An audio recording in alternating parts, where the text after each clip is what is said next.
Hi everyone, welcome to the first talk of our Hong Kong Studies webinar series. My name is Debbie Chan. I'm a member of the Australian Centre on China in the World at Australian National University. Together with my colleague, Edward Chan, we are very pleased to invite Professor Ming-sho to give a talk on improvisation of protest tactics in the 2019 anti-extradition view movement in Hong Kong. Before introducing Professor Ming-sho, we'd like to acknowledge the Ngambri and Ngunnawal peoples, traditional custodian of the land where the Australian Centre on China in the World is located. We pay our respects to the elders past and present, and we would like to extend this respect to all Aboriginal peoples and Torres Straits Islander peoples in this online talk. Professor Ming-sho is from the Department of Sociology at the National Taiwan University. He studies social movements, labor, and environmental issues with a very strong empirical focus on Taiwan and Hong Kong. He's an extremely productive scholar. Just talking about last year, in 2023, he had at least 10 publications. In his long publication list, he had at least 2 books, namely Working Class Formation in Taiwan, Fractured Solidarity in State-Owned Enterprises, that was published in 2014.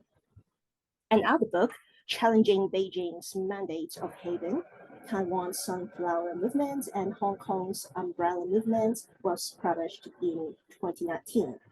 His forthcoming book, Be Water, The Power of Collective Improvisation in Hong Kong's Anti-Extradition Protests, will be released very soon. This talk, titled Performing a New Community, the Symbolic Challenge of Hong Kong's Anti-Extradition Movement, is based on one of the chapters of his forthcoming book, Be Water. Without further ado, I will pass time to Professor Ho. His presentation will last for about 40 minutes, which will be recorded. Then we'll proceed with the Q&A. In that part, we won't record the question and answers, but we'll talk more about the routes later on. So, time is yours, Professor Ho. Thank you. Thank you, Debbie. Also, my thanks go for Edward for making this possible. Let me begin by sharing my slide.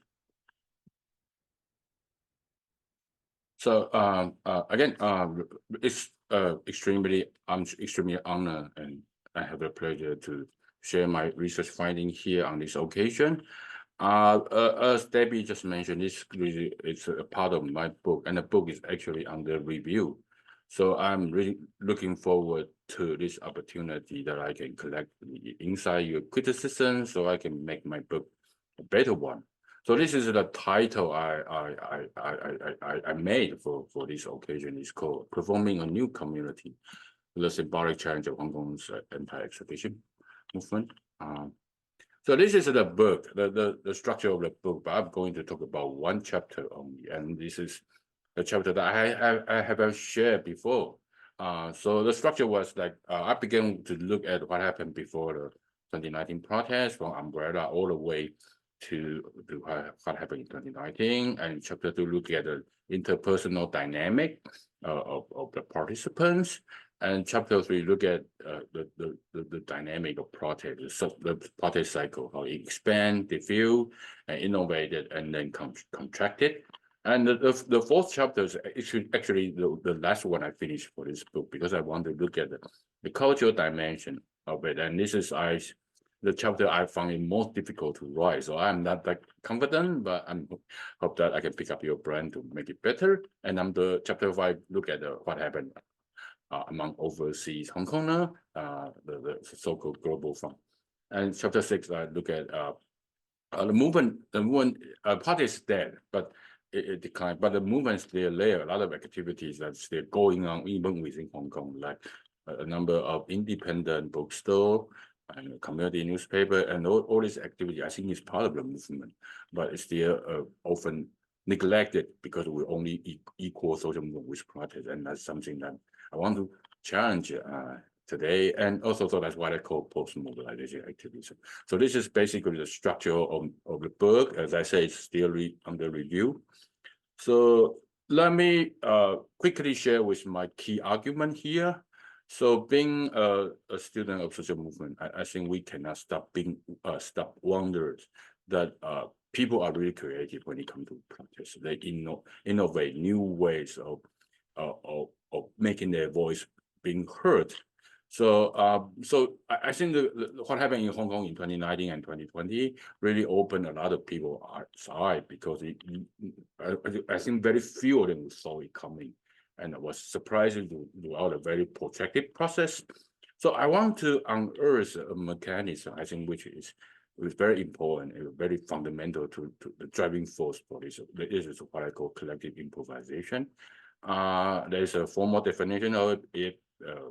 Basically, it's a peer-produced strategic response without prior planning. Basically, just everyone saw what's the best for the movement, and they were united by the common purpose, and just do whatever do. Actually, that's I think a translation of people brother climb mountains. I think the notion was there, but I think we need to really bring out what is essential process there, and I think collective improvisation is important. And I want to advance this argument throughout the book, and in a way that I think certain literature on the contemporary movement, I think, is not that entirely correct. I'm speaking to a growing number of literature that look at the so-called leaderless movement, because as we know, since Arab Spring 2011 and Occupy Wall Street and onward, we saw a lot of significant protests happen without a leader there or a coordinating organization. I think somehow what happened in Hong Kong 2019 also fell into this category. But I don't think it is entirely leaderless. I think the literature on this leaderless is not entirely specific when it comes to mechanism. I would say it's a decentralized but not leaderless. And I would say that a lot of activity, creativity actually come up of open sourcing contribution, that some of people contribute money, some of them come up with new ideas, some make up their effort, and some just maybe just a pretty different low layer. And I think it is important because they were able to be creative, because failure is tolerable, because it's a contrast to organizational led movement, because once an event does not go well, certain people had to take blame for it. But in this collective improvised project, I think failure is actually tolerable. And I also want to emphasize that this is not an everyday mechanism that takes place. It took place under enormous, extraordinary situation, that there are a lot of emotionally charged moral shock, especially in the June 2019, people suicide. And that's really the very beginning of it. And at the same time, I want to argue that existing organization and leaders are still important. I mean, we can say that leadership, the function of leadership is parceled out and distributed, but there are certain individuals like Joshua Wong, he been on the global campaign throughout the period. So you cannot replace any person with him.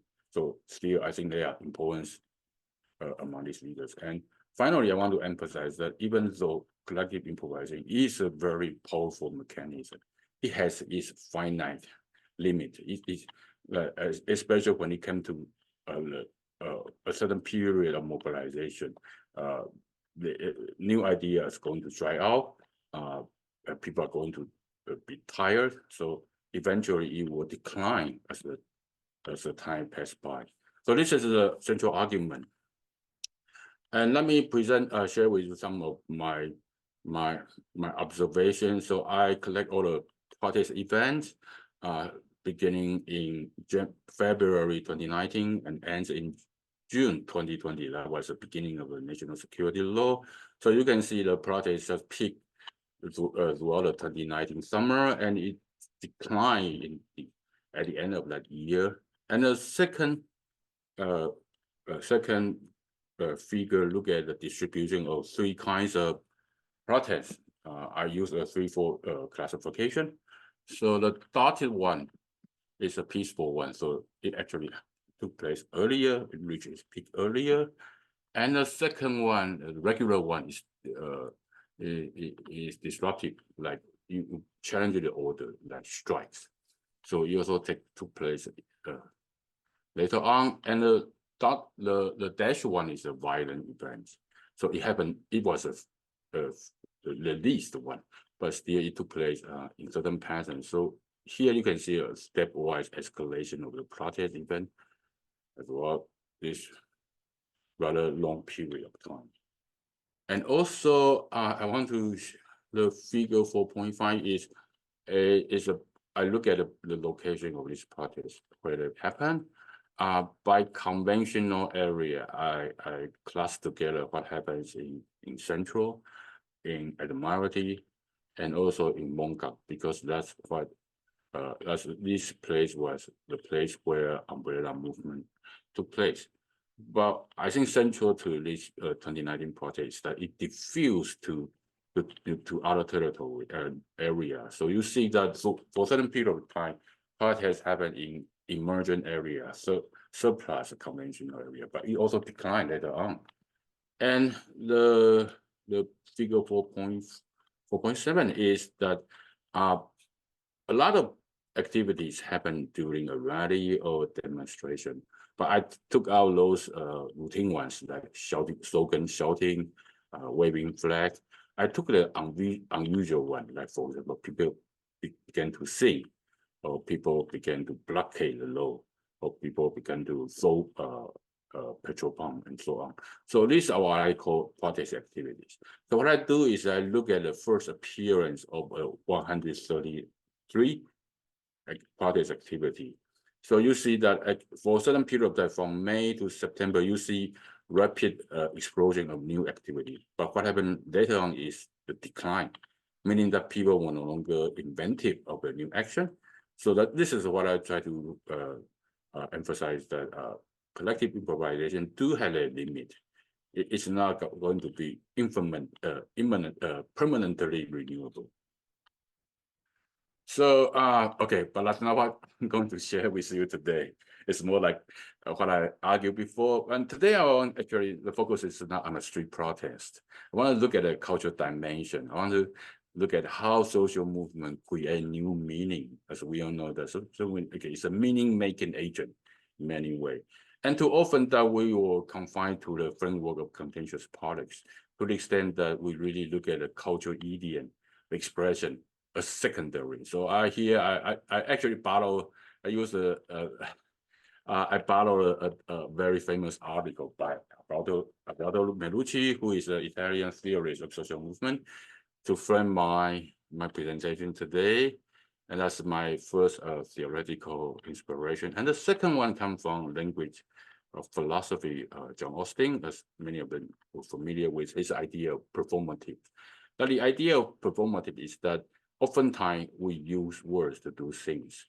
So instead of conventional view that we try to evaluate whether certain sentence correspond to the reality, whether there's a truth value, whether, like when I say it is raining, so we compare reality. Instead of doing that, we should say that the statement itself is an action. So the problem, the emphasis is not the correspondence to the reality or not. It's that how people alter this sentence, how people express on what occasion they do this is important. So that's what they call performative.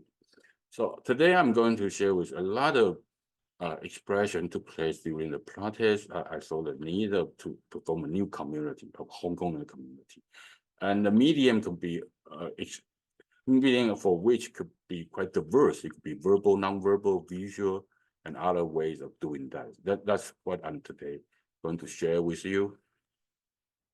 So let me begin with statement. So as the protest progress, we will see that a statement become more and more radical.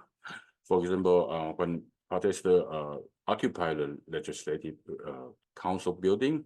So they read a declaration that was widely circulated online. It was called Admiralty Declaration. It upheld the principle of civil disobedience. And on June 21st, okay, even protesters read that a statement that they are going to form a provincial legislature. So this is you can take that as a denial of the government legitimacy. And also what happened in early September is that I showed a picture there. Actually, that's on the occasion of the ceremony to launch the students' class boycott. And that happened in Chinese University, Hong Kong. And you look at the declaration, actually, it's quite interesting. It's modeled after the American Declaration of Independence. So it began with a list of citizen rights, inalienable rights, and then state the current situation in which government violate the contract, and then declare what they are going to do. That's the Declaration of Independence. So you see that they took effort, and so like two people were saying that were reading that out, one in Cantonese, the other in English. They took all the effort to make it more like a very make it sound very ceremonious. And also in October, in response to the, I think the occasion was a mask ban. So people took to the street and they read out loud a declaration of provincial government. So people were doing that throughout the summer. So, but it's interesting. If you look at the face value, you were saying that, okay, this is a revolution brewing and people are going to take up their arms. But that's not what it happened, because the fight demand, the central, the core argument, the demand of the anti-extradition process actually didn't move. It stayed all the same. Yeah. So what I want to emphasize that if we can borrow a performative perspective, we should emphasize not the words, that the statement itself, but the way in which it was enacted. So in many ways, it was happening in a collective organized collective setting, and people really ritualize that. So they try to express what a self-determined community looked like. So that's why they use a lot of dramatic design layer. And also, I think it is important to notice that the whole action actually amount to assertion of an agency, that we are capable of doing that. So it's a rhetoric, but rhetoric comes with actual effect. That's what I'm trying to say. And also, I think throughout the project, I think the term "shaozu," I so forget my Cantonese. I'm really not good at that. But "shaozu," okay, "shaozu" in Mandarin. I think we all noticed that it became an emerging lexicon in a movement. So originally, it referred to people, young people, who were out there making protests. But we know that the expression can go on, can include a lot of people, like those who were arrested, those deceased, and exiled. So I think it's the emergence of this term, I think, really changed a lot of way that people view their collective bond with fellow Hong Kongers. So they become really brother and sister. They become sibling. They were really united because of they were united for the same purpose. They become a family. And also, I like Brian Leung's speech in August, where in which he actually delivered from abroad, and he was the protester who took over his Mac during the July 1st occupation of the Legislative Council, and out of that he became wounded. I think a lot of people say that his speech was so nice, that really captured the essence of the people's bond, which is so powerfully felt at that time. And he said that only when we see other suffering as those done for us, other people's sacrifice as those made for us, and every project as a confirmation and recognition of those predecessors who have made an effort, can a community exist? So this is what we have, a rather suffering-centered or suffering-defined view of a community. And out of that, actually, I think it nicely captured a very dynamic that was set out by a series of suicide in mid-June, and then people got angry, they took to the street. That's really a driving force. And also, I think Wang Leong later expressed that, not just in my interview, he said that to another media reporter that when he fled Hong Kong and he was a student in the US and he was based there, and he really felt the urge he should return to Hong Kong, even though know that he will be arrested, he was on the wanted list. A lot of people say that to me in my interview. I think the Soju, this really the sense the Soju that really come with a moral obligation. You have to stay with those who were arrested. If you abandon them and you enjoy your personal safety there, you feel so guilty about that. So this sense of the survival guilt is also another powerful dynamic that structure people's action. And also, I want to look at the statements that took place throughout the protest. So actually, began in mid-2019, a lot of statements were made and circulated on the internet, and they represent certain group of Hong Kongers, and they don't like the extradition bill amendment, and they state the reason why they oppose that. So you can see that altogether from the observation period, I collect 899 group statements. And I think it means something to look at all these statements. So there are two picks. The first one is in late May and early June. That's the time when the extradition bill, amendment bill was about to be reviewed in the Legislative Council. So a lot of mobilizing, especially alumni groups. And the second thing happened in the wake of Yuannang incident. And that was a clear case of how police colluded with gangsters. So it, especially the impact was particularly great on civil servants and professionals because it's so unethical and unprofessional to allow to happen. So you see the second pick.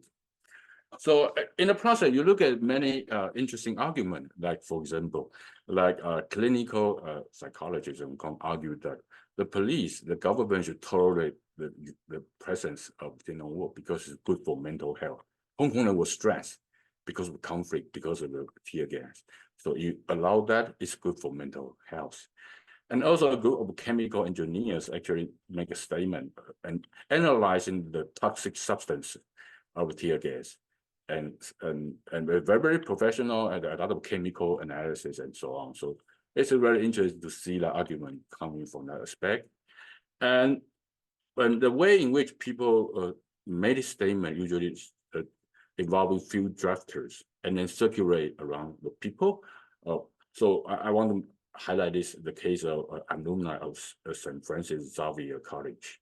Actually, it began as an online collection of the signature, but ended up in organizing. And this college happened to be the alma mater of Carrie Lam, who was the chief executive at that time.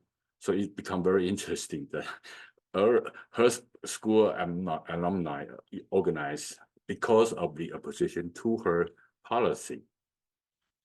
And also, I think you look at the groups and you see a lot of unexpected people there, like ACG fans. The ACG stand for animation, comic, and games, right? It's originally from Japan, as we all know. So it's the argument was that, okay, with extradition being amended, that it could happen that Hong Kong-based creator could be extradited to mainland. So this is another new argument. And also, people with visual impairment also make a statement, because in early summer of that year, blind people who use white cans were questioned by the police. The police saw the can as an assault weapon. So that shows you how ignorant the police it is. So they make also a statement. Protest that the rights of disability people have been violated. And also another interesting statement coming from animal rights groups, because they were so concerned about police dogs, because police usually deploy police dogs after they they launched a tear gas. So they said that it's not good for the animal welfare and so on. So you see a lot of a lot of statements criticize the government coming from different angles. So and also from executive group, we see actually the statement is performative in the sense that with that statement, a new group was formed immediately. So you have like housewives, overseas Hong Kong neighborhood residents, police family members, middle class, men and migrants, children and page admins and sexual minorities. So you see a lot of people coming together. And with that statement, actually, it is very highly symbolic to claim their place in this new community. So the purpose is not just to mobilize people. Let's go towards let's go to join a certain rally or demonstration. It's purpose beyond that. I see that as a performative to claim their own place in a new Hong Kong. And I think it's very important to look at that dimension. The people don't want to be left behind, basically. And also the other way to look at the cultural aspect is what I call geography of protest here. So the two pictures showing Lion Rock, which play a very important role in the protest. So this really fit into what Anthony Smith have been arguing, that it is so, according to him, it is central to nationalistic imagery that natural scenery were given historical meaning. So Hong Kong and Lion Rock. But we all know that Hong Kong,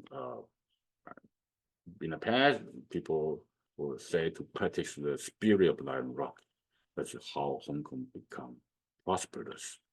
And also during the 2014 umbrella movement, there was a banner hanging there, and that started a whole new tradition that you cannot start a protest without doing something symbolic in that.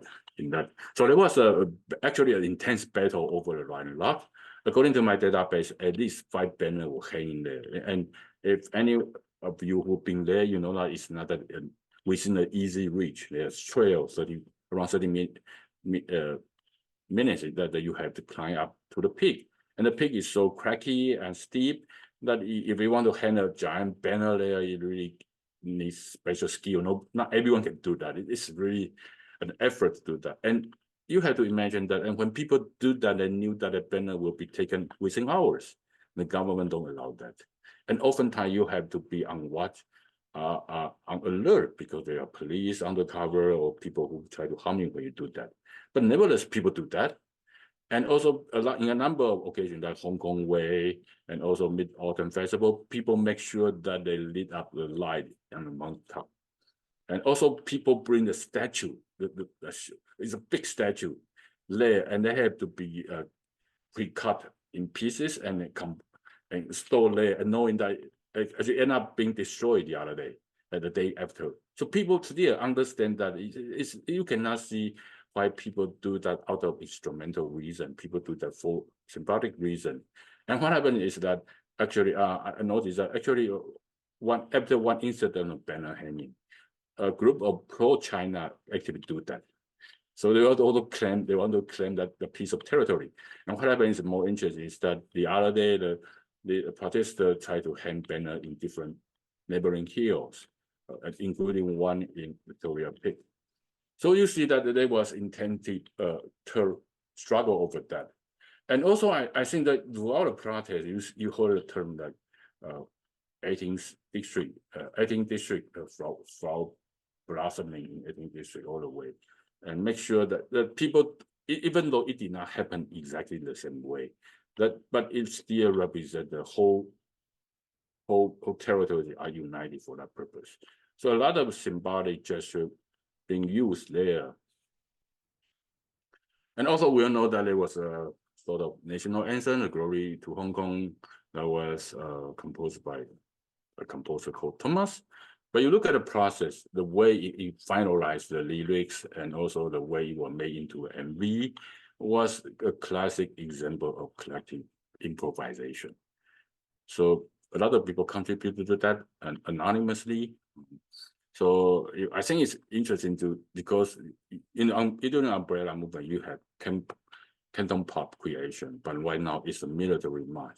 And even more remarkable, the scene that was depicted in this song is a pre-dawn assault. People were waiting in, soldiers were waiting in the dark. It's like Star Spangled Banner, like almost a similar things were displayed there. And with that, the song, I think a new repertoire actually came into being. It's called Sing Along 和你唱. So in September, because the song was invented or made public in August, late August. So in September, October, people doing that. And the way people do that, I think is more interesting because there's like picture showing here, like we all know that Hong Kong is a very condensed and small city. And oftentimes when you take an MRT, you leave MRT station, the next step is oftentimes a shopping mall. And a shopping mall have an atrium. So what people doing is that they sing at the same time, and at the atrium, and so they are often a designation of the all major mall atriums around the territory, and people sing at the same time. And I think it's a very powerful spectacle that within one shopping mall that you see layers, floors of people facing each other, and they will sing the same song. Okay, this is really a arena theater that should be a shopping mall, but now become arena theater. And I think the most powerful thing is that when you were doing that in one location, actually you knew that other Hong Kongers were gathered in different places were doing the same thing. So I think the people here were doing was to enact the power of simultaneity within the territory. That's actually analyzed in Benedict Anderson in his great book. You know, the sense that people of this territory are experiencing the same thing, experiencing the same time. I think this is really a powerful demonstration of how people are united for the same purpose. And also a lot of visual creation, zines. I noticed that even there was a 12-country exhibition of the zine, a small booklet that people, usually amateur, created for that purpose. And also Lianong will become actually a street gallery, and this quotes from one of my interviewees who was a Lianong volunteer. According to her, she said that they target different audience. For example, for a teenager, they use the scene, love scene, especially the picture of young couple holding hands. And for frontline militant, they were attracted to a certain people who is called righteous mountain because they assault police to save people. So different images were suitable for different audience, so they actually managed to diversify their appeal. And also, I collect the visual creation. These works from the TV Telegram channels, and I collect 49,000 plus visual work from this period of time. I do a little bit analysis, like in terms of function.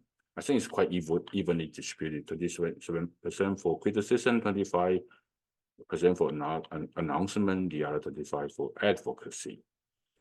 I'm a little bit surprised that only 20% of them come with emotional expression.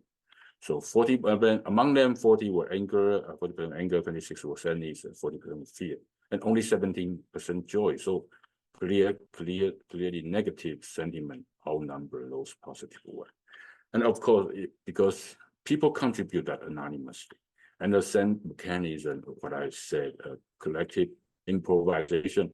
You see actually a lot of not so good problematic creation, like more than 100 of them were involving misogynist thing, usually make fun of, try to satirize Carrie Lam, who was the chief executive at the time, and also more than 300 of them involving dehumanize their opponent. So this is, of course, not polite dialogue, not civilized dialogue, but you see when people want to express what they thought, what are in their mind, and put that idea into visual creation. You saw this stuff that you actually something that is not suitable for civilized conversation. And also, I want to emphasize that what we see later actually is an idealized self-portrayal of the movement. And actually, that's a purpose, that's a reason why people create this image. So among those that carry with protester image, only 22%, I look at the low of the protesters, so 71% were peaceful. But you look at what I have from the protest event data, only 65% of the event were peaceful. So I want to emphasize that actually the image of peaceful protests were amplified here, at least much more. So it's a little bit different from what happened in reality. And often I choose this for creation. You see that when it comes to violence, actually there are euphemism and justification. So the bottom, the top two pictures, you see that instead of throwing a petrol pump, the protest was throwing umbrella and flower. So actually the violent elements were erased, but people know that what they were doing, right? And instead of doing, actually they try to provide a justification for that. And also the bottom two, one explanation and justification for violence. So what I want to highlight here is the creator, and they were anonymous. They just contribute their creation in that TV, in that Telegram channel. So, but still, I think that you see a collective urge to downplay the violence, knowing that it's not good for PR purpose. And also, I found that because I have a protest event spread out in almost 1.5 years, and I had the weekly production of this visual image.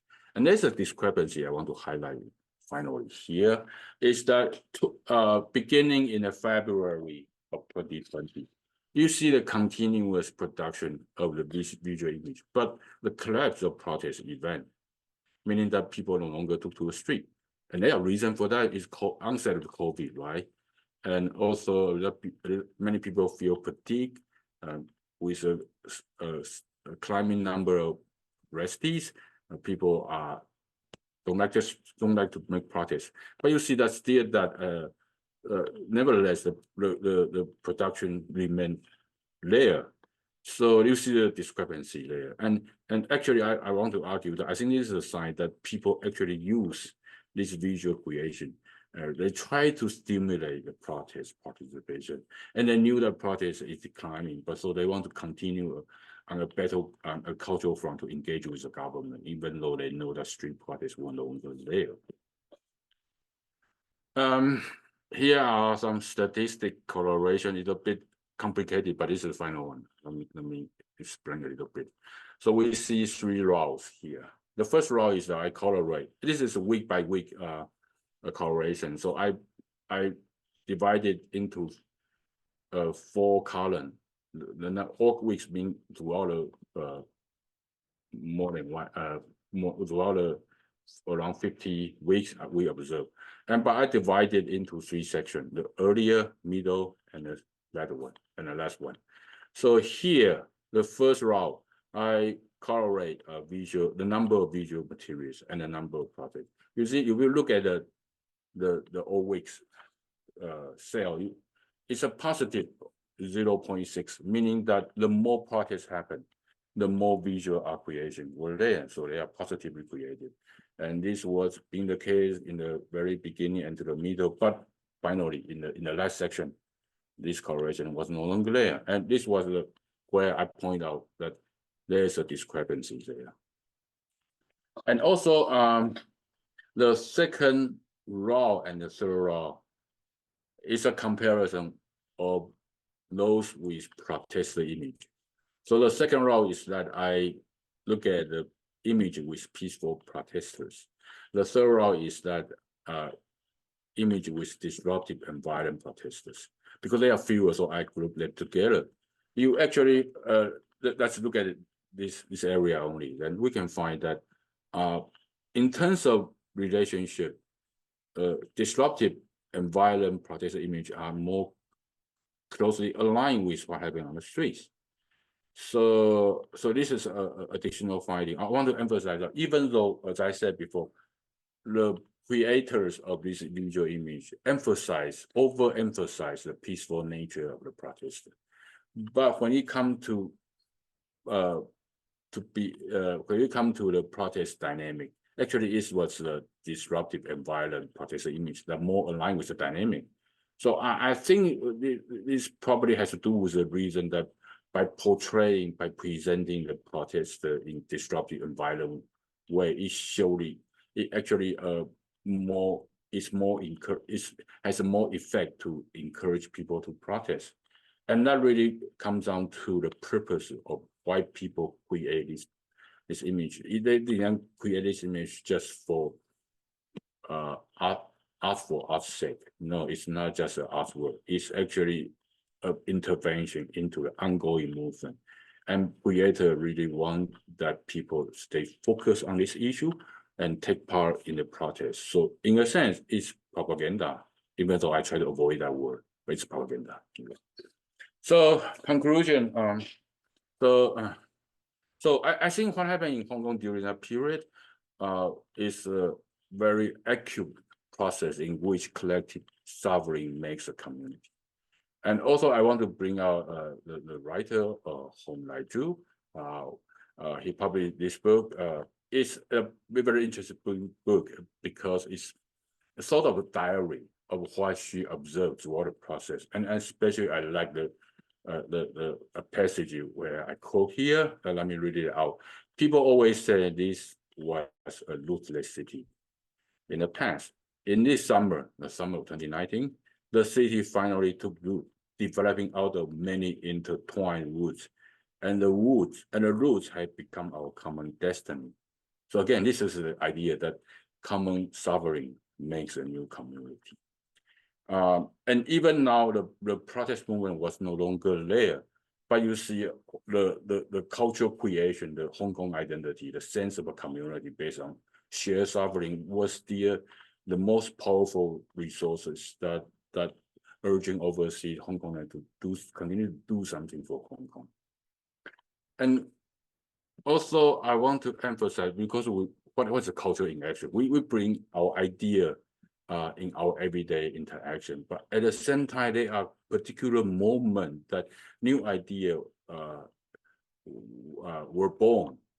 And I think, and they were expressed and it become an independent cause that drive people to do something. I think the idea of performative is a good theoretical approach to understand this meaning-making, culture-making aspect of the social movement. So a lot of being expressed in the discursive, dramaturgical, musical, graphic arena. I think so we as social movement researchers should really look at them and emphasize, pay more attention to this arena, this sphere. Okay, social movement is more than just collective protest. And also I want to highlight a Durkheim insight. When you look at how primitive people get together in the ritual, and he came up with a notion, collective effervescence. That was a moment of heightened sentiment. People become united, become one with the community. So I think, and with that notion, Durkheim trying to explain the origin, the social origin of arts and creation.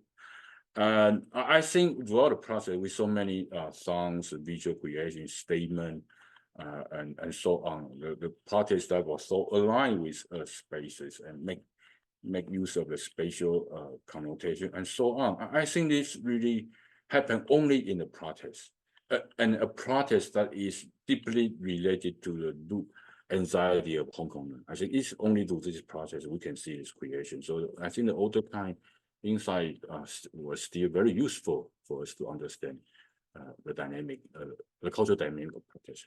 And finally, we all know that the protest was no longer there, but the creation out of this moment have enduring legacy. So they become icons.